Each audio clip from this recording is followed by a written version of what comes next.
rasa syukur, senang karena berbagi. Nah, ini Masya Allah nih. Ya, kepuasan, kenikmatan, atau kegembiraan yang intens. Kegembiraan yang intens itu artinya dalam satu minggu lebih banyak bahagianya gitu, lebih banyak gembiranya gitu ya. Dan tentu penuh berkah Allah. Dan kalau kita tilik ya, berkah Allah didefinisikannya, ini artinya adalah ya bertambahnya kebaikan. Jadi dalam satu keluarga, apakah kita bertambah kebaikan sebagai istri kah, sebagai suami kah, ya, dan juga langgengnya kebaikan yang sebelum-sebelumnya kita sudah lakukan. Ini berkah namanya tuh. Ya, ini tolak ukur yang mudah kita capai. Ya. Kemudian sadari suami, istri, anak nih beda. Apa sih bedanya? Jelas, gendernya beda. Tadi di awal kita cerita-cerita, ini paling sering memang saya cerita tentang perbedaan laki-laki dan perempuan. Ya. Kemudian beda masa kecil, ya. Kemudian budaya keluarga yang berbeda, suami istri ini belum tentu dari budaya yang sama. Saya saja sudah beda-beda nih budayanya ya. Suami saya nih, Kang Agus, suami saya ini dari Jogja, Klaten. Saya sendiri, bapak saya Bugis, ibu saya Palembang. Itu aja udah beda-beda tuh, Masya Allah. Kemudian memori masa kecil, memori remaja, memori dewasa di awal-awal, ya, dan memori pelajaran, memori ilmu, memori pengetahuan, memori nasihat, ini beda. Kemudian watak ini beda, suami istri saja wataknya pasti ya berseberangan ya. Tapi inilah yang membentuk soulmate, ya. Inilah yang membentuk belahan jiwa. Anak beda wataknya, anak dua beda dua-duanya, anak tiga beda wataknya dan sebagainya ya. Kemudian bakat juga beda. Ya, ada anak yang memang bakatnya, kecerdasannya musikalis, makanya dia cenderung senang juga bermusik kan gitu ya. Tinggal kita arahkan saja syairnya agar ya dengan musik itu dia tambah dekat dengan Allah. Ada anak yang kecerdasannya kinestetik, bolak-balik setiap hari main basket, futsal gitu. Sayangnya pas pandemi sulit sekali lagi untuk pergi main basket dan futsal, mau main di rumah susah, rumahnya kecil dan sebagainya. Ya. Nah ini yang beda-beda ini. Kemudian tentu juga ada satu konsep 5 tahun terakhir ini namanya bahasa kasih. Ya. Hanya ini punten, ini nggak bisa dibahas hari ini, nanti kita perdalam lagi, mudah-mudahan nanti jadi berkah ID, terus acaranya ya Kang, insya Allah. Karena ini banyak banget yang harus dibahas sebetulnya. Ya. Insya Allah, insya Allah. Iya, baik. Nah, namun yang perlu kita tahu adalah bahwa ini kita ikat dengan cinta karena Allah, ya. Sehingga belum juga belajar semuanya karena cintanya pada Allah, insya Allah jadi saling memahami. Ini asiknya. Namun kalau kita juga tambah belajar ya, karena dalam Islam ini menghargai ilmu pengetahuan ya. Karena orang yang berilmu itu diangkat derajatnya, derajat pemahamannya, derajat kesadarannya, derajat kesabarannya ya. Jadi ini penting kita belajar lagi. Tetapi sekali lagi ini semua kita ikat dengan cinta pada Allah. Ya. Nah, baik, otak manusia ini senantiasa jadi modul kami karena di sini luar biasa, amazing, banyak ya. Satu hal yang kita harus tahu, ini anugerah Allah, ini banyak keajaiban di otak. Berkali-kali saya juga bahas, belum lagi bisa membahas yang detil lagi ya, tergantung mungkin panitia meminta apa temanya, tetapi pada saat kita belajar lagi otak semakin dalam, semakin menjadi sesuatu yang luar biasa ya, Masya Allah. Jadi otak ini kalau dilihat tidak bergerak ya kayak gini, ini dari samping kiri ada otak besar, otak kecil, ini dilihat dari atas, nanti terbelah dua, ada bagian kanan, bagian kiri.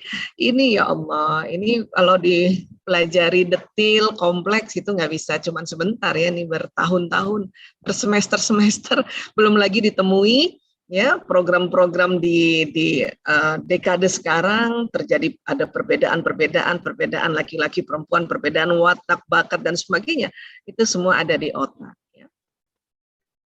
Dari otak ke badan ini diperantarai namanya sistem saraf atau nervous system Ini ada kabel-kabel saraf, kita lihat ya, ada yang ke muka, ke leher, ke badan, itu. Itu awalnya jalannya dari batang otak ini atau dari sumsum tulang belakang ini. Ya, ini. Kemudian kalau kita lihat ya kurang lebih kayak gini nih ya, ini ada namanya sistem saraf pusat, ini di tulang belakang, atau orang bilang sumsum tulang nih, ya. Dari tulang belakang jalan sistem saraf ke seluruh tubuh. Ya. Nah, sistem saraf ini berkali-kali juga saya sampaikan agar lebih mudah dipahami ya. Ini ada pendekatan yaitu apa? Ini kerjanya kayak kabel listrik. Ya, jalan listrik di dalam sistem saraf. Listrik ini membawa pesan. Ya, jadi dia berdenyut ini. Masya Allah. Ya. Nah, untuk kita ya umat Islam sudah diajarkan dari awal. Untuk apa? Untuk pada saat kita mengerjakan sesuatu agar cinta Allah terikat pada kita diminta membaca basmalah. Bismillahirrahmanirrahim. Dengan nama Allah yang Maha Pengasih, lagi Maha Penyayang. Nah, kalimat basmalah ini adalah sesuatu kalimat yang sungguh-sungguh atau nggak main-main. Dan pada saat tinjauan dari sistem saraf, pada saat kita melafazkan, maka kalimat basmalah ini jalan di badan kita. Maka pada saat kita ya melafazkan basmalah agar tambah ya terasa di sistem saraf, maka coba kita rasakan ya basmalah ini jalan di seluruh tubuh. Kita sama-sama basmalah yuk. Bismillahirrahmanirrahim. Dan rasakan pada saat basmalah, bismillah itu jalan ke seluruh tubuh lewat sistem saraf ini ya. Ayo lagi yuk. Bismillahirrahmanirrahim. Rasakan dia jalan. Ya. Rasakan dia jalan di tubuh dan seluruh tubuh gembira sekali. Ya, sel-sel tubuh ini hidup dan sel-sel tubuh ini gembira pada saat kita melafazkan kalimat-kalimat yang ada kata Allah. Yang ada kata sifat-sifat Allah juga dan nama-nama Allah. Bismillahirrahmanirrahim. Masya Allah sudah ada kata Allah, ada Ar-Rahman, ada Ar-Rahim di sini. Bismillahirrahmanirrahim. Maka untuk supaya kita mencintai ya keluarga kita karena Allah, itu waktu basmalahnya Bismillahirrahmanirrahim. Ngerapikan tempat tidur, Bismillahirrahmanirrahim. Ya. Merapikan kursi gitu ya Kang ya, Bismillahirrahmanirrahim. Ya, berantakan lagi, namanya juga anak-anak mainnya di rumah, apalagi pandemi, ya dibetulin lagi, Bismillahirrahmanirrahim. Masya Allah. Karena tanpa terasa kita betulin kursi, cuman lupa basmalah, begitu ngomel. Siapa ini nih yang ya tadi Bunda udah rapi ini, dorong lagi, iya loh.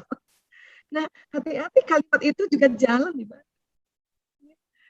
Makanya ya supaya setiap langkah, setiap perbuatan menjadi sebuah ibadah ya baca basmalah. Ini kan gampang banget sebetulnya. Ya, betulin kaiset gitu ya, Bismillahirrahmanirrahim. Wah, enak banget. Dan mumpung di rumah ya kita tidak terburu-buru karena selalu ingin keluar. Jadi, ya apa-apa itu kita jalankan atau kita lafazkan dengan tumaknina, dengan sungguh-sungguh dan ini luar biasa. Bismillahirrahmanirrahim. Kemudian kalau kita bicara misalnya saya bahagia, itu juga jalan kah? Iya, jalan. Saya bahagia. Tapi bedanya dengan Bismillahirrahmanirrahim, ya, karena Bismillahirrahmanirrahim itu ada Allah, ada Ar-Rahman, ada Ar-Rahim. Maka kita gabung Bismillahirrahmanirrahim, ya Allah saya bahagia. Karena ini akan jalan seluruh tubuh, semua sel-sel ya menerimanya dengan senang, gitu ya. Dan jangan salah, kalimat ini jalannya cepat sekali karena kecepatan yang ada di sistem saraf ini ada dua ya. Ada namanya neuron sensorik, ini yang ditangkap oleh panca indera lewat mata, telinga, penghidupan, pengecapan atau ucapan atau tadi juga ya dirasa oleh seluruh tubuh kita. Ini 240 km per jam dia naik ke atas dulu. Nanti dari otak perintah lagi ke bawah 320 km per jam. Cepat banget. Untuk apapun, bahkan perasaan-perasaan atau rasa atau apapun yang terasa di tubuh kita ini juga jalannya cepat. katakanlah dahaga ya, di sini leher kering atau mulut kering ya. Pada saat memang kita tidak sedang saum, itu memberi perintah pada otak, memberi perintah pada tubuh untuk jalan ke dapur, ambil gelas, ambil air, minum, itu jalan ya, cepat banget. Bahkan belum sempat kita pikirkan, dia udah jalan aja sambil jalan gitu. Ya, Masya Allah. Nah, kemudian bahagia itu pilihan. Jadi mau bahagia apa enggak tuh pilih aja. Ya, kenapa bisa begitu? Karena di dalam otak juga ada tempatnya hormon bahagia atau cinta. Itu namanya kelenjar pituitari. Selain hormon bahagia atau cinta, di sini juga ada hormon pertumbuhan, ya, hormon menstimulasi reproduksi di sini nih, Insya Allah. Jadi pada saat kita tadi bilang, ya Allah, ya saya bahagia hari ini, maka selain jalan ke sistem saraf tadi ya, maka hormon bahagia yang ada di kelenjar pituitari dia terstimulasi masuk pembuluh darah, jalan pelan-pelan ke jantung, nanti jantung pompa seluruh tubuh. Dan nanti terasa bahagia. Bahkan nggak hanya itu, ada hormon yang lainnya. Ya. Nanti kalau kita misalnya nih, ya bicara ya bahwa saya bahagia, ini kan nanti keluar nih dari kelenjar pituitari nih hormon nih, jalan ke pembuluh darah dulu, dia masuk jantung dulu, nanti jantung memompa ke seluruh tubuh nih. Ya. Maka terasanya ada di dada gitu terasa ya. Jadi hormon kalau udah di dada itu terasa banget. Kemudian waktu dia pompa lagi bersamaan dengan darah yang dikeluarkan oleh aorta ke seluruh tubuh, ya tubuh tuh bahagia. Dan yang tadinya pegel-pegel tuh nggak jadi pegel gitu. Ya. Makanya kenapa orang yang jatuh cinta itu nggak sakit badannya, nggak sakit gitu. Ya. Nah inilah salah satu juga kerja kolbu kita untuk merasakan rasa-rasa cinta tadi, bahagia tadi. Ya. Ini mekanisme yang luar biasa, sistem yang sangat kompleks, detail, tapi saya minta kita belajar sedikit pendekatannya, walaupun kelihatannya kita belajar biologi, ya tentu saja ya kita mau bicara tentang manusia, kehidupan manusia, karena kami juga ya basicnya adalah tubuh manusia, maka pendekatannya seperti ini. Jadi ya Allah saya bahagia hari ini, itu jalan tuh, Masya Allah. Ya Allah saya sehat walafiat. Sehat walafiat, sehat dan manfaat. Ini rangkaian yang jangan dipisah. Karena ada orang sehat nggak manfaat. Sehat, tangannya lengkap, kakinya lengkap, semua lengkap, tapi menipu, ya, menzolimi orang, menzolimi diri, itu nggak manfaat. Makanya sehat walafiat, sehat dan manfaat. Insya Allah dia jalan ini dan tubuh langsung, gitu ya, seneng gitu, ya. Karena kalau kita belum apa-apa, ya sudah mengeluh, hati-hati keluhan juga jalan. Nanti kita lihat bagaimana keluhan itu mempengaruhi tubuh. Jadi seluruh pesan yang kita tangkap lewat mata kah, lewat telinga, penghidupan, ucapan, atau sentuhan, ya jalan ke seluruh tubuh. Itu dia kita harus saring-saring juga apa yang kita lihat, apa yang kita dengar. Kalau kita lagi seperti sekarang ini sedih banget ya. Mendapatkan kabar berita tentang COVID dan sebagainya, ya tetap kita harus baca tentang informasi COVID agar tidak tertinggal, tapi cukup sekali atau 2 kali saja. Jangan terlalu berulang-ulang. Dan jangan juga baca yang berita-berita akuratnya tidak bisa ya dipertanggungjawabkan isinya, itu bahaya, nanti dia akan jalan di badan dan mempengaruhi tubuh ini. Sehingga nanti ada istilah kita psikosomatis, badannya sakit karena psikologis, karena apa yang kita lihat, kita dengar, terproses di otak, ya otak pesankan ke seluruh tubuh, nanti belum lagi kena virus sudah sakit, ya.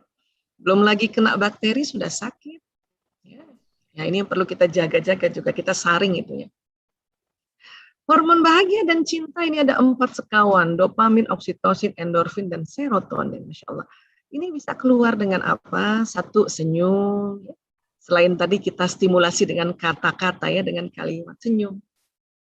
Ya, tentu senyumnya harus agak ditahan sedikit nih Kang. Jangan terlalu cepat. Ya, kata para ahli senyum minimal 7 detik tahannya deh. Gitu. Karena ada orang senyum cuma 2 detik, baru senyum sebentar udah berhenti. Nah itu belum sempat hormon keluar, dia udah tertutup lagi. Ya. Dan tertawa juga, maka tertawalah bersama anak-anak. Kalau anak-anak lucu ya tertawa aja. Anak-anak ceritanya nih, kan seneng banget nih anak-anak cerita lucu ya. Ketawalah bunda. Karena banyak juga bunda-bunda anaknya cerita lucu, masih dipikirin apa lucunya. Ketawalah supaya anak pun ikut tertawa. Maka ini 4 sekawan ini keluar lagi dari tubuh kita ini, Masya Allah. Kemudian apa? Bergerak memang. Hanya sekarang kita dibatasi gerak, tapi ya bergerak di tempat pun itu akan menstimulasi dopamin, oksitosin, endorfin, serotonin. Ya, kita gerak-gerak di tempat. Makanya alhamdulillah kita ya keluarga muslim ini Allah kasih ibadah khususnya sholat, dan di dalam sholat ada gerakan dan tidak kemana-mana. Gerakannya di satu tempat itu. Ya, makanya habis sholat tuh, waduh, ya very happy. Terus yang pegel-pegel itu, wah saya sudah sholat tapi pegel-pegel masih ada. Tapi dulu di sholatnya gimana nih? Tumak nina kah, buru-buru kah? Karena itu pengaruh. Ya, rakaatnya benar nggak tuh? Gitu. Ya, ditambah nggak rakaatnya dengan sholat sunnah? Gitu. Itu pengaruh banget. Ya. Kemudian apa? Dibelai, dipeluk, dicium. Nah, ini juga mengeluarkan ya dopamin, oksitosin, endorfin, dan serotonin. Ini yang simpelnya kayak gitu. Memang belum punya ilmu banyak kita, tapi kita senyum sama suami gitu ya. Kita nggak punya ilmu banyak bahwa otak laki-laki gini, otak perempuan, tapi kita senyum aja, ya Allah. Kita sudah gembira, suami juga ikut gembira. Tapi memang ada waktu yang berbeda antara senyumnya perempuan dengan senyumnya laki-laki. Itu juga perlu tahu ya. Ya. Sama anak-anak juga gitu, kita belum tahu watak anak, belum tahu juga bagaimana sih menghadapi anak remaja, tapi ibunya senyum, atau anak itu lagi ngelucu, kita tertawa, itu udah membahagiakan. So apa susahnya gitu. Anak-anak masih kecil, lari sana, lari sini, lari sana, makanya dia pada ketawa, lari-lari, itu loh membahagiakan. Tinggal kita ya daripada dilarang-larang melulu gara-gara ya kita takut nanti barang-barang di rumah berantakan, mending ya barang-barangnya dikurangi. Apalagi lagi pandemi kayak gini. Biarkan anak-anak lari sana, lari sini. Yang tajam-tajam, meja-meja yang ada tajamnya kasih apa kan di situ, ya dikasih kapas kan, dikasih isolasi biar nggak kebentur, daripada dikit-dikit. Lagi anak mau bahagia ditegur, lagi anak mau bahagia dimarahin. Ya. Dan dari semua hormon ini kaitannya dengan narkoba tadi Kang Agus soalnya juga tanya. Endorfin ini adalah narkotika alami, morfin alami. Dia keluar dari otak kita masuk ke tubuh. Ini bisa dilepaskan atau dikeluarkan lewat 4 cara gampang ini. Karena hampir semua korban narkoba pada saat kami riset kecil-kecilan ya, riset kecil-kecilan ini ya, karena dari tahun 98 nih Kang, jadi ada risetnya kecil-kecilan ya. Anak-anak yang pada saat dari kecilnya endorfinnya banyak keluar dengan yang stimulasi alami, insya Allah ya dia tidak ya menjadi korban narkotika yang dari luar. Walaupun temennya kasih, gitu. Langsung muntah dia, apaan sih nih? Gitu. Kenapa? Karena endorfinnya udah terpenuhi, ngapain dari luar? Jadi salah satu preventifnya adalah ya kasih banyak senyum, tertawa bersama anak-anak, kapan lagi? Daripada dulu misalnya kita nongkrong-nongkrong sama temen aja, ketawanya sama temen, sampai rumah capek. Nggak ketawa sama istri, nggak suami sama anaknya.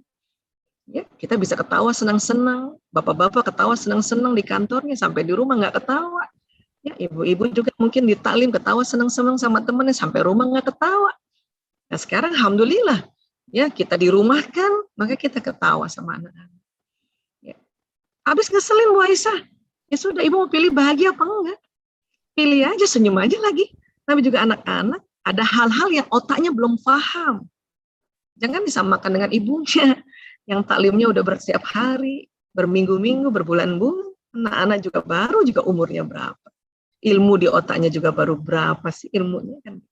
Ya. Nah ini. Jadi sekali lagi ya bahwa senyum, tertawa, bergerak, dibelai gitu ya. Ini membuat ya otak ini mengeluarkan hormon bahagia dan cinta. Nanti bedanya nanti bahagia, cinta, dan kasih sayang itu adalah komposisinya nanti. Ada yang keluarnya 2, ada 3, ada 4. Kalau cinta ini semuanya. Ya. Oke. Kemudian saya takut, saya khawatir, saya marah, saya sedih gitu ya. Ini apa yang terjadi? Ini juga jalan di badan. Cuman ya Allah kasih ada namanya waktu tunda. Waktu tunda. Maksudnya apa waktu tunda? Untuk kalimat-kalimat yang negatif ini Allah tunda. Maksudnya ya kalau satu kali disebut, gini ya saya bilangnya, ya saya takut banget nih gitu ya. Ini satu kali ya. Maka kalimat tadi belum jalan di badan saya. Tapi kalau kalimat tadi saya ulang 2 kali, dia juga belum jalan. Tapi kalau pada saat tadi bersamaan saya ulang 3 kali, maka jalan di badan. Apa yang terjadi? Maka akan menstimulasi hormon juga, namun bukan yang di otak, tetapi yang di kelenjar adrenal, itu ada di anak pinggang atau di atas ya ginjal, yang mengeluarkan hormon adrenalin, kortisol, norepinefrin sangat banyak. Ya, sesungguhnya memang Allah menciptakan hormon-hormon ini untuk keluar agar apa? Agar tubuh kita juga siap siaga. Ya, siap siaga. Apalagi lagi pandemi gini, siap siaga untuk apa? Mengantisipasi.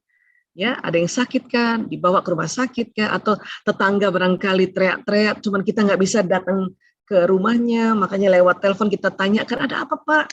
Ya, ini istri saya sesak atau gimana, kita bantu. Ini penting adrenalin, kortisol, norepinefrin ini keluar. Tapi dia akan jadi keluar terlalu banyak apabila kita mengeluh. Bahayanya apa? Ini nanti masuk juga pembuluh darah, masuk juga ke jantung, maka jantung akan berpalpitasi. Deg-degannya itu berbeda dengan kalau hormon bahagia yang masuk ke jantung. Deg-degannya masuk lagi pembuluh darah ke seluruh tubuh, makanya tubuh nggak enak lagi rasanya. Inilah yang jadi ya menambah psikosomatis tadi. Selain kalimat-kalimat ini jalan, maka ada mekanisme hormonal yang keluar. Terus dalam kondisi sekarang apa yang harus dilakukan? Ini jaga kebersihan tentu sudah, ya. Jaga kesehatan tentu juga sudah, ya. Tinggal kita jaga apa? Jaga perasaan kita, jaga pikiran, karena ada pengaruhnya perasaan pikiran ini dengan apa yang kita ucapkan tadi. Ya. Dan juga ada pengaruhnya dengan otak emosi. Karena di dalam otak manusia ini berkali-kali juga saya sampaikan, saya selama pandemi ini hampir setiap hari sosialisasikan ini, Kang Agus, otak emosi. Kenapa? Karena ini yang sedang ya betul-betul di kondisi pandemi ini yang mau dilatih untuk setiap hari, setiap jam, bahkan setiap menit, bahkan juga setiap detik kita ya melakukan pelatihan memanage ini. Semua manusia ada, bahkan hewan golongan mamalia ada, makanya disebut otak mamalia. Ini dia.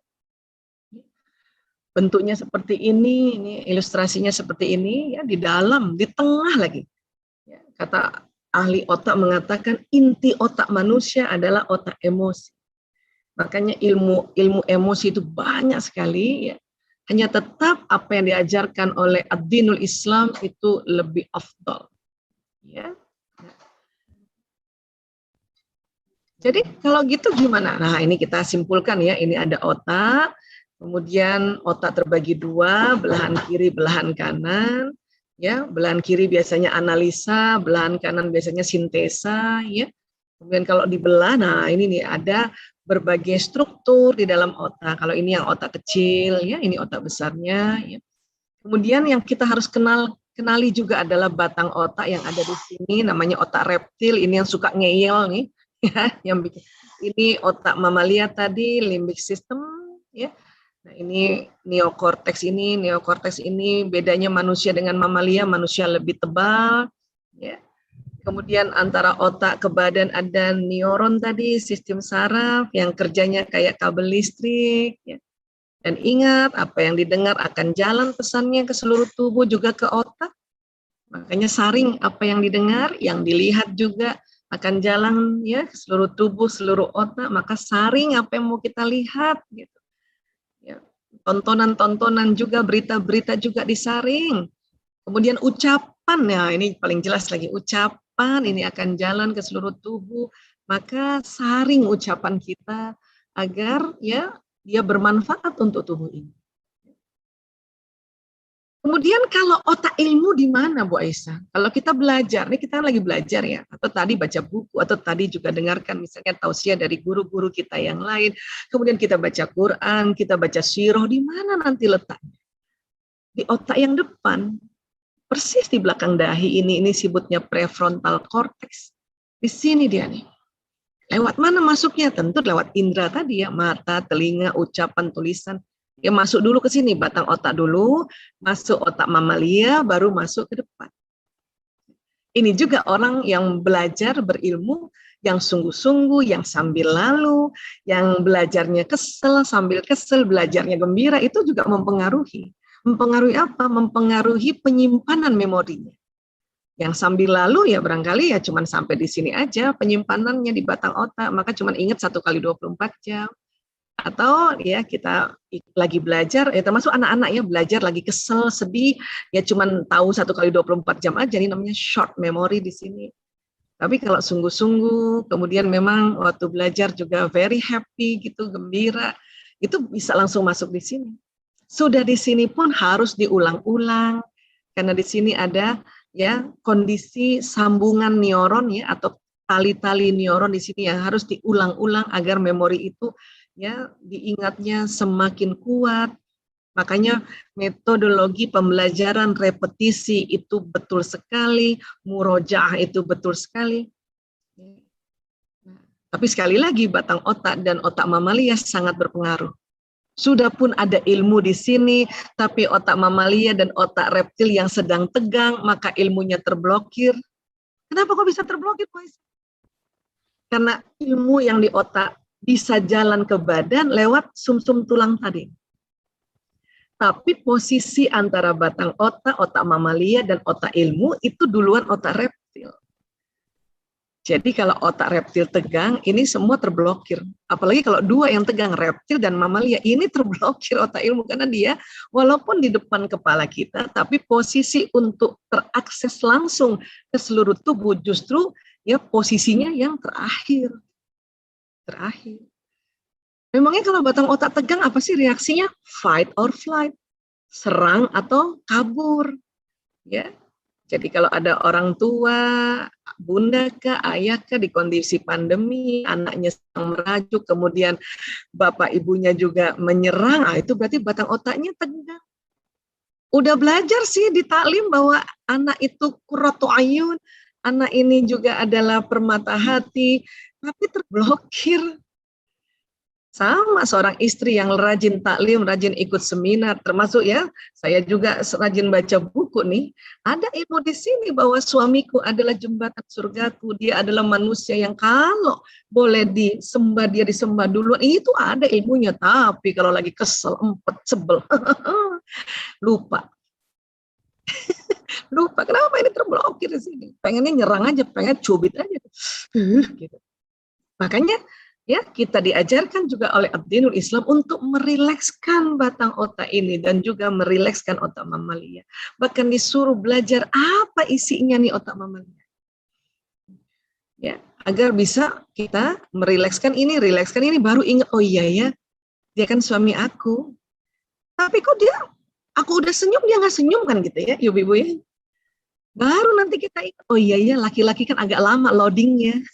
Apalagi kalau baru sampai rumah. Istrinya udah senyum, dia senyum baru setelah 10 menit. Itu ilmunya ada semua di sini. Cuman kalau lagi jengkel, kesel, dan sebagainya, lupa lagi sementara. Makanya buka lagi. Begitu terus. Ya. Begitu terus kerja kita ini. Nah, ini yang nanti Allah catat sebagai amal soleh dan amal soleh. Ya. Nah, untuk bisa merilekskan batang otak, merilekskan otak mamalia, inilah.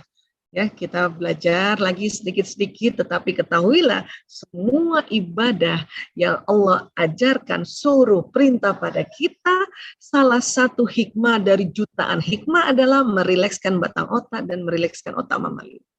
Ya Allah. Kemudian otak emosi itu kalau kita lihat ya, ada pendekatan namanya level emosi. Kok kayak tangga Pak? Iya, karena ya otak emosi waktu diukur oleh alat pengukur namanya elektroencephalogram ya, ini ternyata ada frekuensinya. Makanya setelah disusun, kok kayak tangga gitu. Dan kalau digabungkan dengan ilmu nafs, ini tergabung begini, lawama amarah mutmain. Jadi emosi bukan hanya yang negatif, tapi ada yang positif. Nafs juga nggak ada yang negatif saja, tapi ada yang positif. Dan ini ada semua di otak kita. Dan makin variatif nanti kalau dipecah-pecahkan ini. Kalau pada anak-anak biasanya 4 besar saja. Sedih, takut, marah, senang. Semakin dewasa kita semakin variatif. Mamalia katanya tadi ada juga otak mamalia, iya betul. Cuman mamalia itu yang mengikuti otak emosinya anak-anak. Ya, sedih, takut, marah, senang. Makanya yang punya kucing bisa sedih, kucingnya bisa takut, bisa ya marah, bisa senang gitu. Mamalia nggak ada pencerahan ya. Kita yang ada pencerahan, Masya Allah. Ini semua ada di otak kita, hanya pada saat turun kita diminta naik lagi, pada saat turun naik lagi, pada saat turun naik lagi. Ya. Makanya salah satu pendekatan untuk bisa memanage emosi adalah ya mengetahui level emosi. Atau kalau saya lihat ada sahabat-sahabat saya yang rajin banget ikut seminar, diulang-ulang pun mereka tetap masih ikut. Nah, insya Allah sudah hafal level emosi itu ya, insya Allah. Nah, ini buat saya pribadi ya, pada saat saya sudah membayangkan level emosi, jadi pada saat saya takut saya udah tahu, oh saya turun jauh ke bawah. Maka untuk bisa naik ke atas ada perlu waktu. Tidak simsalabim, tapi ada waktu. Terus misalnya satu ketika saya marah, oh marah itu turun 2 tangga dari courageous. Maka orang yang marah naik ke atas itu jauh lebih cepat dibanding orang yang takut naik ke atas. Karena tangga ini mempengaruhi. Ya. Apalagi yang sedih naik ke atas itu lebih lama lagi, butuh waktu. Apalagi yang apati, yang putus asa. Kondisi sekarang banyak orang putus asa karena sedih berkepanjangan. Dia butuh waktu naik ke atas. Maka ya ketahuilah karena butuh waktu, ya maka cara-caranya dia perbanyak cara-caranya. Atau jangan salah, anak kita juga terkadang sedih juga. Kenapa sedihnya? Macam-macam, wifi-nya nggak nyambung, ya ditegur guru, tugasnya kebanyakan, dimarahin orang tua, tuh sedih banget. Dan untuk mereka naik ke atas butuh waktu. Pada saat anak sedih, anak takut, terus kita minta tolong sesuatu, dia nggak bisa cepat melakukannya. Kenapa? Frekuensinya rendah. Anak lagi sedih, entah kenapa kita sedih, dan kadang-kadang kita juga udah suruh aja, ayo nak tolong nak, ya ayo nak, ya taruh itu piringnya itu jangan deket di laptop, taruh di dapur, ya bun. Kenapa sih kamu kalau nggak disuruh berulang-ulang, itu ibunya. Anak bukan yang nggak mau melakukan, kenapa? Pada saat tubuh ingin mengerjakan dengan cepat, sigap itu kalau di atas 200 Hz atau 200 Hz. Jadi kasih waktu, lihat dong. Perhatikan wajahnya, perhatikan intonasi suaranya, perhatikan lunglai badannya, perhatikan dong bun. Ya. Karena banyak banget kita menganggap ya anak-anak kalau orang tuanya ngasih tahu segeralah lakukan, kalau enggak ntar durhaka, hati-hati. Pahami karena emosi ini anugerah dari Allah, perhatikan, kasih waktu. Ya. Bisa juga kita memvalidasi emosimu. Kenapa nak kok kayaknya kurang semangat? Iya bun, aku capek banget. Anak-anak selalu mengatakan gitu. Capek itu bukan emosi, capek itu adalah dampak dari level emosi yang turun. Badannya capek gitu. Maka kalau orang tua yang sudah mengerti level emosi, tanya, kenapa nak lagi sedih kah? Lagi khawatir kah? Khawatir masuk di sini ya, varian takut ya. Lagi cemas kah? Lagi kesel kah? Jengkel, kesel jengkel masuk di sini. Itu salah satu caranya supaya anak-anak mengerti bahwa oh saya capek karena sedih, oh saya capek karena jengkel, oh saya capek karena cemas. Kita juga begitu sebagai orang tua, capeknya kenapa? Kondisi pandemi ini cepat banget turun level emosi kita. Tapi yang Allah minta segera naik ke atas. Keimanan seseorang naik turun itu karena ada tangga level emosi ini. Dan kalau kelamaan di bawah, hati-hati nanti lupa kalau Allah maha segalanya, Allah maha menyembuhkan, Allah maha melindungi, Allah yang maha memberikan ilmu, Allah yang memberikan kecerdasan, Allah yang memberikan kesabaran, Allah yang memberikan kekuatan. Nanti lupa kalau kelamaan di bawah. Makanya cepat-cepat juga naik ke atas. Namun antara istri, suami, anak, Yang rajin belajar, yang belum pernah belajar tentang emosi, itu akan membedakan untuk dia move on ke atas. Ibunya bisa lebih cepat, anak belum tentu. Karena dia juga belum belajar emosi. Ya, maka sekali lagi, ini mengapa kalau kita rajin belajar, ya ini yang dikatakan tadi, dinaikkan derajatnya, derajat kesabaran, derajat pemahaman. Ini yang perlu kita sadari. Ya, baik. Gimana sih caranya Bu Aisyah supaya naik? Cara paling cepat itu adalah tarik nafas dalam. Bahkan belum lagi kita tarik nafas, badan kita Allah perintahkan tarik nafas. Bantu dengan mengeluarkan karbon dioksida lewat mulut. Lewat hidung bisa, tapi waktu kita hembuskan lewat mulut itu jauh lebih cepat. Agar oksigen yang masuk nanti pertukaran di ya paru-paru, pertukaran di jantung, jantung memompa ke atas, ya itu batang otak yang kena darah yang banyak oksigennya, itu yang tadinya tegang, rileks, otak emosi yang tadinya tegang, rileks, maka ilmu yang di depan ingat gitu. Oh iya ya, anak-anak capek, kasihan juga. Oh iya ya, suamiku sedih. Kenapa? Karena itu tadi ya, mungkin maaf, di PHK-kan, dirumahkan, dan sebagainya. Jadi tarik nafas. Ya. Nabi juga ajarkan kalau lagi marah berdiri, duduk, maka sambil duduk. Ya. Masih marah, rebahan. Nah itu sambil rebahan, istighfar, ya tarik nafas. Kan. Ya. Kemudian belajar juga. Ya bahwa ya salah satunya ya ini dari salah satu ilmuwan yang belajar menekuni ilmu emosi ya. David Hawkins mengatakan getaran magnet energi di bawah 200 Hz menyebabkan seseorang mudah terserang penyakit. Kalau seseorang 200 Hz dan di atasnya maka dia senantiasa sehat. 200 itu yang mana? Ini dia courage, berani, semangat. Kalau kita lebih sering, saya katakan lebih sering, bukan selalu ya, lebih sering ada di sini, insya Allah ya tidak mudah terserang penyakit. Untuk bisa ada di atas ini lewat apa aja Bu Aisyah? Tentu ya lewat kehidupan kita, hidup sehat, istirahat cukup, makan cukup, minum cukup, gerakan cukup, dan mengelola emosi ini agar kita ada di courageous. Bahkan kata David, ya di dunia ini dia melihat ya orang yang frekuensinya positif 700 Hz sampai 1000, kekebalan tubuh dan vitalitasnya sangat tinggi sehingga produktivitas maksimal. Yang mana sih 700 sampai 1000 ini pencerahan. Bu Aisyah supaya tahu bahwa ini kita ada di berapa hertz gimana? Ya pakai EEG. Tapi EEG nggak bisa sembarangan, nggak kayak jam yang bisa tensi tubuh, saturasi, nadi. Terus taunya gimana kalau kita ada di pencerahan? Itu tadi vitalitas sama produktivitas maksimal tinggi. Bisa banyak yang dikerjakan dengan very happy, dengan gembira, dengan bahagia, dengan bersyukur. Itu dia punya deteksi. Tapi kalau sambil nyetrika, mukanya manyun, barangkali nyetrikanya lagi takut. Memang produktif, tapi nggak maksimal. Atau sambil ngomel-ngomel, masak sambil ngomel-ngomel, bebenah rumah. Itu berarti ada di sini, berarti belum juga sampai di 200 Hz. Tapi waktu bebenah rumah sambil bercanda sama anak-anak, ayo kita rapiin rumah. Itu pasti di atas 200. Ya, kelihatan ke orang yang di atas 200 Hz ya. Nah, kemudian apalagi yang diharapkan ya? Isi otak kita. Apa sih yang terjadi Bu Aisyah? Ini ada sambungan otak di prefrontal ini. Isi dengan apa? Mengaji, mengkaji tentang apa yang Allah mau agar neuron terkoneksi di otak bagian prefrontal ini membentuk memori-memori prinsip. Ini kesempatan banget.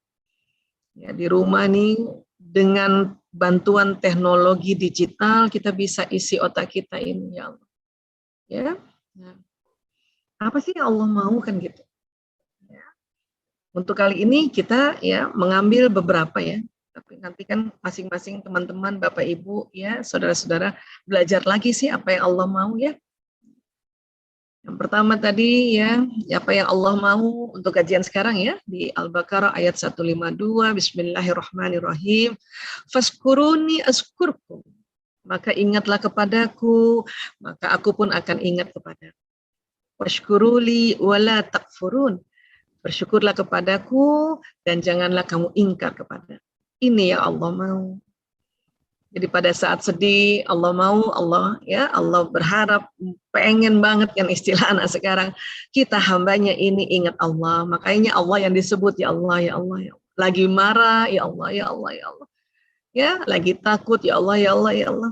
Bahkan lagi gembira pun ya Allah ya Allah ya Allah ya Allah. Ya, dan bersyukur. Karena bersyukur tadi itu langsung masuk di 350 hearts tadi, acceptance, menerima kondisi ini, ridho terhadap kondisi ini. Makanya langsung tinggi tuh 350, bisa naik lagi ke atas. Ya. Terus apa saja yang bisa kita lakukan pada saat kita turun tadi selain kita lafazkan ya Allah ya Allah ya Allah ya. Ya. Istighfar. Istighfar. Ya, ini istighfar kalau dari tinjauan dari nafas saja, aduh luar biasa ya, astagfirullahaladzim. Ini karbon dioksida keluar dari mulut, nanti oksigen ditarik oleh hidung, makanya naik lagi oksigen ke otak. Ya, otak emosi yang tadinya tegang rileks lagi, ilmunya ya terakses lagi di otak, masya Allah. Keutamaan istighfar itu banyak sekali. Ya, saya ambil satu hadis aja ini sudah 3 keutamaannya. Apa? Siapa saja rutin baca istighfar, maka Allah akan memberikan solusi atas setiap kesulitannya, penyelesaian bagi setiap permasalahannya, dan Dia akan memberinya rezeki dari jalan tak terduga, ya Allah. Ya. Kalau kita anggap ini sulit, astagfirullahaladzim, perbanyak astagfirullahaladzim. Karena kita nggak bisa mikir apa-apa kalau lagi kesulitan, makanya perbanyak istighfar. Ya. Kalau kondisi kita anggap ini masalah, pandemi ini masalah, anak-anak di rumah masalah, misalnya ya ada yang begitu, udah istighfar aja Bun. Karena Bunda udah nggak bisa mikir apa-apa kalau Bunda menganggap ini masalah, terblokir semuanya. Mau ilmu parenting kayak setiap hari diikutin, enggak juga bisa terakses. Istighfar aja langsung astagfirullahaladzim. Dan kalau kita ya rezeki sedang terhambat, baik rezeki kesehatan, rezeki ilmu, bahkan rezeki uang sekalipun, istighfar aja dulu.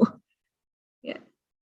Sekarang susah loh kita sehat itu. Dulu jalan-jalan keluar rumah bisa lapang nggak pakai masker, sekarang pakai masker 2 lapis, 3 lapis. Allahu Akbar. Ya. Oke, nah jadi istighfar aja dulu, astagfirullah. Sudah pakai masker pun jalan di jalan ya astagfirullahaladzim. Astagfirullahaladzim. Ya, supaya Allah memberikan kesehatan. Lagi sakit pun astagfirullahaladzim, astagfirullahaladzim, astagfirullahaladzim. Bahkan buka dompet pun uang cuma 5.000, astagfirullahaladzim, astagfirullahaladzim. Pantang mikir minta sama siapa, pinjam sama siapa kalau lagi nggak punya uang, Bun. Istighfar. Kenapa? Ingat janjinya Rasulullah SAW, Allah akan memberinya rezeki dari jalan tak terduga. Kalau sampai nggak percaya kebangetan, berarti keimanannya turun. Astagfirullahaladzim, astagfirullahaladzim. Memang uang tidak langsung datang dari atas jatuh karena kita belum sanggup, malah pingsan kita. Maka nanti Allah akan sampaikan lagi lewat ya manusia, lewat makhluk gitu. Ada yang bawakan tiba-tiba, ada yang bawakan beras, Allahu Akbar. Ada yang kirimkan nasi kebuli, Allahu Akbar. Ada yang kirimkan buah-buahan, masya Allah. Ya, itulah istighfar, astagfirullahaladzim, astagfirullahaladzim. Ya. Terus apa lagi? Ya.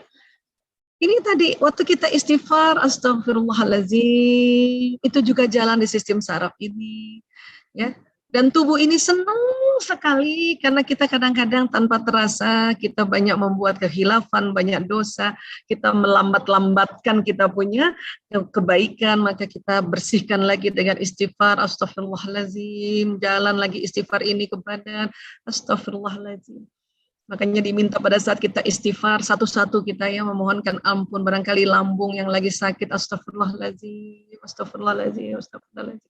Usus juga, astagfirullahaladzim, astagfirullahaladzim. Ya. Dan ini jalannya cepat loh, insya Allah. Ya. Terus apa lagi? Al-Baqarah 153, ya ayyuhallazina amanu ista'inu bis-sabri was-shalah, innallaha ma'as-sabirin. Hai orang yang beriman, jadikanlah sabar dan sholat sebagai penolongmu. Sesungguhnya Allah bersama orang-orang yang sabar. Wah, ini kenapa ini? Oh, ini tarik nafas. Typo. Ya, sabar itu apa? Banyak cara sabar, bahkan dijelaskan juga di ayat 155 dan 156. Dan sungguh kami ya akan kami berikan cobaan kepadamu dengan sedikit ketakutan, kelaparan, kekurangan harta, kekurangan jiwa, buah-buahan, dan berikan berita gembira kepada orang-orang yang sabar. Ya. Yang bagaimana? Ya, allazina iza asobathum musibah qalu inna lillahi wa inna ilaihi raji'un. Yaitu orang-orang yang apabila ditimpa musibah mereka mengucapkan inna lillahi wa inna ilaihi raji'un. Makanya istirja ini harus kita ucapkan berulang-ulang pada saat pandemi seperti ini. Bukan hanya musibah besar, tapi ini kan ada rangkaian di 155. Sedikit takut tadi, innalillahi wa inna ilaihi raji'un. Lapar, innalillahi wa inna ilaihi raji'un. Kekurangan harta, buka dompet, innalillahi wa inna ilaihi raji'un. Ya, jiwa panik, atau lagi panik attack, innalillahi wa inna ilaihi raji'un. Buah-buahan kurang, biasanya banyak di meja, ini kurang, innalillahi wa inna ilaihi raji'un. Ini rangkaiannya, dan karena ini rangkaian dari mengingat Allah tadi. Ini yang Allah mau. Tentu jangan cuma satu kali istighfarnya, karena tadi berlevel ya. Makanya ya diulang-ulang, ditambah lagi istighfar, sebut lagi Allah, sebut tahlil, dan terusnya supaya dia naik ke atas. Kemudian sholat sebagai penolong ya. Sholat ini banyak sekali hikmahnya, tapi salah satunya adalah pada saat bersujud. Kan tadi kita belajar ya, di sini ada ilmu, tapi kalau jarang dialiri darah, maka ilmu cuma jadi ilmu, tidak bisa dipakai, tidak bisa dimanifestasikan. Jadi hati-hati. Banyak orang belajar, tapi sujudnya kurang. Nauzubillah min dzalik. Ini nanti, karena ini pembuluh darah ini ya, kalau posisinya berdiri nih, di prefrontal ini kan ada tempat ilmu nih, kalau posisi berdiri dan duduk, itu darah jarang ke sini, sedikit. Tapi pas sujud, ini darah ke sini jadi banyak. Makanya diharapkan juga sujudnya tumakninah, ya, pelan-pelan, tidak buru-buru. Kenapa? Supaya ilmu yang dipelajari mau dari mana aja itu ada gunanya, ya, ada gunanya gitu, ya. Itulah juga dikatakan yang paling dekat antara seorang hamba dengan rohnya adalah ketika ia sujud, maka perbanyaklah doa ketika itu. Ya, ini kita perbanyak doa di sini. Tentu secara syarat memang kalau lafaz doanya bahasa kita masing-masing disirkan saja ya agar tidak membatalkan sholat ini. Tapi kalau dia dalam bentuk kalimat doa yang juga diajarkan oleh Rasulullah dilafazkan itu ya pendapat ulama begitu ya. Kemudian sikap kita harus apa sih? Di Al-Hadid ayat 22-23, tiada suatu bencana pun yang menimpa di bumi dan tidak pula pada dirimu sendiri, melainkan telah tertulis dalam kitab Lauhul Mahfuz sebelum kami menciptakannya. Sesungguhnya yang demikian itu adalah mudah bagi Allah. Hanya satu ya, bahwa kita tidak tahu persis apa yang Allah tuliskan di Lauhul Mahfuz. Namun Allah hanya ingin menyampaikan bahwa itu mudah bagi Allah. Kami jelaskan dan demikian itu supaya kamu jangan terlalu berduka terhadap apa yang luput dari kamu. Ini sikap yang Allah ajarkan. Jangan kamu terlalu gembira terhadap apa yang diberikannya kepadamu. Ya. Dan satu lagi, wallahu la yuhibbu kulla mukhtalin fakhur. Dan Allah tidak menyukai setiap orang yang sombong lagi membanggakan diri. Jadi ini satu sikap yang Allah ajarkan di surat Al-Hadid. Jangan terlalu berduka terhadap apa yang luput, jangan terlalu gembira, dan jangan sombong. Kalau nanti dimanifestasikan di level emosi, ya kenapa dikatakan jangan terlalu berduka? Karena dikhawatirkan jatuh di depresi. Depresi ini belum lagi kena virus, sudah bunuh diri. Nauzubillah min dzalik. Sudah mencelakakan diri. Nauzubillah min dzalik. Makanya jangan terlalu berduka terhadap apa yang luput, karena nanti bahaya depresi. Jangan terlalu gembira, karena di atas enlightenment kalau terlalu gembira tidak ingat Allah, ada fase yang disebut manik atau mabuk. Makanya kita juga pada saat kita ada di mutmainnah, Allah juga yang harus disebut. Allahu Akbar, Alhamdulillah, kalau dipuji Masya Allah, Tabarakallah, supaya nggak naik ke manik, bahaya. Karena banyak sekarang penyakit gangguan-gangguan yang disebut bipolar, manik, depresi. Atau pasien-pasien kami nih, Kak Agus ya, kalau pakai narkoba, dia lagi sedih, lagi takut pakai narkoba, dia melayang ke sini. Bukannya naik ke courageous, dia melayang, fly ke sini. Ini yang dilarang. Dan satu lagi, Allah nggak suka sombong. Makanya kita nggak boleh nantangin musibah ini, nggak boleh, karena ini bahaya memang. Dan dari marah ke semangat, ini ada jembatan sombong, ini parah ini. Makanya istighfar di sombong ini harus lebih banyak dibanding misalnya dari sedih ke takut. 3 kali dari sedih ke 3 kali istighfar ke takut, atau istirja 3 kali dia udah naik ke takut. Istirja 3 kali udah naik ke buru-buru. Istirja 3 kali sudah naik ke anger, atau istighfar 3 kali sudah naik ke anger. Ya, istighfar 3 kali masuk sombong. Nah, sombong ke sini itu bisa banyak kali istighfarnya. Kadang udah naik sedikit, tergelincir lagi. Makanya astagfirullahaladzim ya Allah, astagfirullahaladzim ya Allah, astagfirullahaladzim ya Allah. Naik lagi gitu. Ini yang diharapkan kita tadi bersikap terhadap musibah, baik musibah global maupun musibah yang perorangan sebetulnya. Ya. Dan tadi juga ilmuwan mengatakan kalau kita ada di sini itu afdol banget. Makanya tadi isinya adalah kita bagaimana kita mengaji, mengkaji, ya. Dan satu lagi bisa naik ke pencerahan adalah sedekah, donasi, ya. Ini saya bukan di endorse oleh jadiberkah.id, ini memang beneran, ya. Bu Esa, saya kesel banget disuruh-suruh sedekah. Tapi saya sedekah aja sih. Berarti ibu marah kan? Iya. Tapi itu kerennya sedekah. Lagi marah sedekah pun karena berguna buat orang lain merasakan manfaatnya, orang lain mendoakan, kita terangkat ke courageous. Itu kerennya sedekah, itu kerennya donasi. Apalagi waktu sedekahnya semangat karena tahu bahwa ini ya pada saat kita mendonasi karena lillahi ta'ala, Allah melipat gandakan. Kan semangat kan? Itu insya Allah naik ke pencerahan, insya Allah. Ya. Sekarang apalagi ya nggak usah cari kotak nih, sudah dengan cara virtual, cara digital kan memudahkan gitu. Ya. Makanya kata para ulama kalau misalnya orang sedekah katanya belum ikhlas, terus aja sedekah, nanti ikhlas sendiri. Kenapa dia naik sendiri? Nanti kerennya itu. Ya, Masya Allah. Inilah sedekah. Ya. Tubuh manusia bukan hanya seluler, tapi tubuh manusia ada sinyalnya, ada nurnya.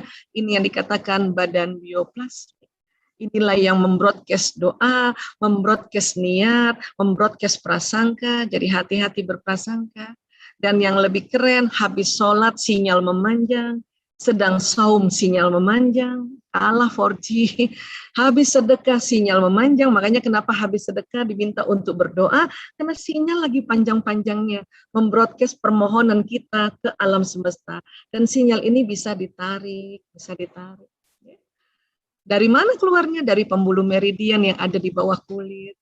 Sumbernya apa sinyal ini? Makanan minuman yang ada di dalam sel, maka makanan dan minumannya ini harus halal dan thayyib supaya membentuk energi untuk badan seluler dan badan bioplasmik yang halal dan thayyib. Apa yang di-broadcast? Omongan kita yang jalan di sistem saraf, doa kita, niatan kita, prasangka kita, hati-hati nih bisa ter-broadcast. Ya. Badan kita nih semakin halus soalnya, dan lama-lama memang isinya adalah gelombang sebetulnya. Dan ini sudah diriset oleh ilmuwan. Einstein mengatakan bahwa di tubuh kita ini ya massa benda lain sebagai bentuk energi. Kalau fisika biasa itu hanya mengatakan bahwa ya benda itu besaran energinya sebesar benda itu. Misalnya saya 70 kilo, energi saya cuma 70 kilo. Tapi kata Einstein enggak gitu. Ada energi yang terkurung di massa benda itu. Makanya energi itu mc kuadrat. Jumlah energi yang terkurung dalam sebuah partikel, sebuah massa, ya sebesar massa partikel dikalikan kuadrat kecepatan cahaya. Einstein yang bilang bahwa tubuh kita ada nur, ada cahaya. Dan banyak sekali, dan ini memang ya ranahnya fisika kuantum. Fenomena alam yang berkaitan dengan energi sangat erat kaitannya dengan fisika kuantum, maka energi dapat menembus ruang dan waktu. Itulah makanya pada saat kita ini ya marah, hati-hati kalau nggak cepet-cepet move on, ini nanti keluar marahnya ini. Nembus juga kamar anak, nanti kerasa anak juga. Makanya kata anak-anak sekarang vibe-nya nggak enak ya ibu gue gitu. Ya. Dan hati-hati, sinyal ini juga menarik peristiwa yang nanti tambah bikin marah. Makanya kenapa tadi cepet-cepet move on. Gitu. Dan pada saat kita bahagia, maka ini akan ditarik menjadi bahagia, ya. Dan anak sama ibu gelombang elektromagnetiknya itu sama. Sehingga vibrasi gelombang membawa pesan pikiran dan perasaan ibu itu cepat banget menular ke anak. Ya, jadi hati-hati. Ya. Nah, kemudian ya surat Ali Imran ayat 156 ini harus dipegang oleh kita nih, terutama orang tua terhadap anak, pasangan hidup terhadap anak. Fabima rahmatim minallah lintalahum. Ya. Maka berkat rahmat Allah engkau bersikap lembut terhadap mereka. Walau kunta fazzan ghalizal qalb lan faddu min haulika. Sekiranya engkau bersikap keras dan berhati kasar, tentulah mereka menjauhkan diri dari sekitarmu. Wah, hati-hati. Wa'fu anhum wastaghfir lahum. Ya, karena itu maafkanlah mereka dan mohonkan ampun untuk mereka, ya. Wasyawirhum fil amri, dan bermusyawarahlah dengan mereka dalam satu urusan. Fa iza azamta fatawakkal 'alallah. Kemudian apabila engkau telah membulatkan tekad, maka bertawakallah pada Allah. Innallaha yuhibbul mutawakkilin. Sungguh Allah mencintai orang yang bertawakal. Ini juga Allah ajarkan kita untuk kita menghadapi keluarga kita, anak kita, pasangan hidup. Diminta senantiasa lembut, karena di warning kalau keras dan kasar nanti jauh. Dan cilakanya pas jauh kena bandar narkoba, kena komunitas LGBT, kena tawuran, kena perjudian, na'udzubillah misalnya. Kena sekte-sekte yang berbahaya, na'udzubillah misalnya. Ya. Dan diajarkan sebelum musyawarah, ya, mohon lemah lembut, maafkan dulu mereka. Ya Allah, saya maafkan anakku, ya Allah, fulan bin fulan, ampuni dia ya Allah, barulah kita musyawarah. Dan nanti hasil musyawarah yang kalau kita sudah dapati bentuk dari diskusi, hasilnya tawakal tu Allah. Ya. Jadi inilah yang bisa saya sampaikan untuk, ya, agar keluarga kita tetap menjaga harmonisasinya di tengah pandemi yang luar biasa ini. Ya. Demikian Kang Agus, demikian sahabat-sahabat Fillah semuanya. Terima kasih.